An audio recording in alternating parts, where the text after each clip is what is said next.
नमस्कार, जय महाराष्ट्र, जय भीम. रमाबाई आंबेडकर नगर आणि कामराजनगरमधील सर्व झोपडीधारकांसाठी अतिशय आनंदाची गोष्ट आहे, बातमी आहे की मुख्यमंत्री एकनाथ शिंदे साहेबांनी रमाबाई आंबेडकर नगर आणि कामराजनगरमधील झोपडीधारकांसाठी 8,500 करोड रुपयाचा निधी मंजूर केलेला आहे. आणि रमाबाई आंबेडकर नगर कामराजनगरमधील झोपडपट्टीच्या झोपडीधारकांची बिल्डिंग होण्याचा मार्ग मोकळा झालेला आहे. कारण आजपर्यंत आपण अनेक बिल्डरच्या मागे लागलो होतो, अनेक विकासकांशी करार केले होते, पण विकासकांकडे पैसे नाहीत. ते 100 करोड रुपयाचा निधी देखील उपलब्ध करू शकले नव्हते आणि त्यामुळे 20-20 वर्ष त्यांनी काही कामं केली नाही.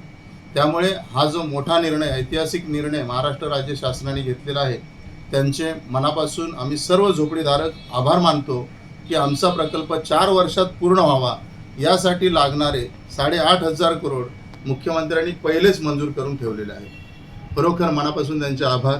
आणि आपल्या इमारती देखील आपल्याला रमाबाई आंबेडकर नगरमध्येच आणि कामराजनगरमध्येच मिळणार आहेत.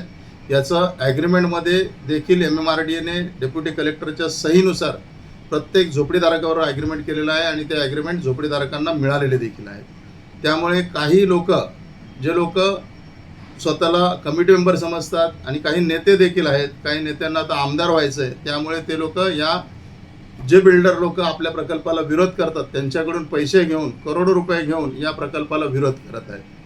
आणि त्या लोकांच्या सांगण्यानुसार काही कमिटी मेंबर देखील या बिल्डरचे पैसे घेऊन लोकांना भडकवत आहेत. प्रत्येक झोपडीधारकाच्या पाठी 10,000 रुपये या कमिटी मेंबरने घेतलेले आहेत आणि ते MMRDAच्या आणि SRAच्या विरुद्ध मोर्चा काढायला जाणार आहेत. तर आपल्या झोपडीधारकांनी या नालायक लोकांच्या बरोबर जाऊ नये. हे लोक फक्त बिल्डरच्या पैशासाठी बिल्डर बरोबर आहेत, पण 20 वर्षे ज्या बिल्डरने काम केलं नाही त्या बिल्डरला जे नेते आता सपोर्ट करतात त्या नेत्यांनी पंतनगरमध्ये आपलं सगळं डेव्हलपमेंट करून झालेलं आहे. आणि कामराजनगरमधले झोपडीधारक हे बिल्डिंगमध्ये राहायला जाऊ नये यासाठी हे पंतनगरचे नेते विरोध करत आहेत. त्यांना वाटतं की आमच्या कामराज आणि रमाबाईच्या लोकांनी फक्त भांडीच घासायला पाहिजे. हे बिल्डिंगमध्ये जर राहायला गेले तर या लोकांची पोरं डॉक्टर, इंजिनियर होतील, मग कामं कोण करणार.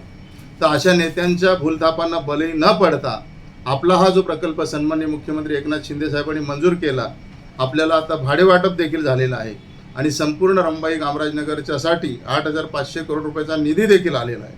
तर आपल्या बिल्डिंगी 100% 4 वर्षाच्या आत पूर्ण होणार आहेत. आपला प्रकल्प शासकीय प्रकल्प आहेत आणि या प्रकल्पात कोणालाही 1 रुपया मिळणार नाही. म्हणून जे काही कमिटी मेंबर, लालची कमिटी मेंबर जे बिल्डरच्या बरोबर आहेत, त्या कमिटी मेंबरच्या पाठी आपण जाऊ नये अशी विनंती करतो. आणि पुन्हा एकदा आपल्या सर्वांच्या वतीने मुख्यमंत्री एकनाथ शिंदे साहेबांचं, महाराष्ट्र शासनाचा आभार मानतो. जय हिंद, जय महाराष्ट्र, जय भीम.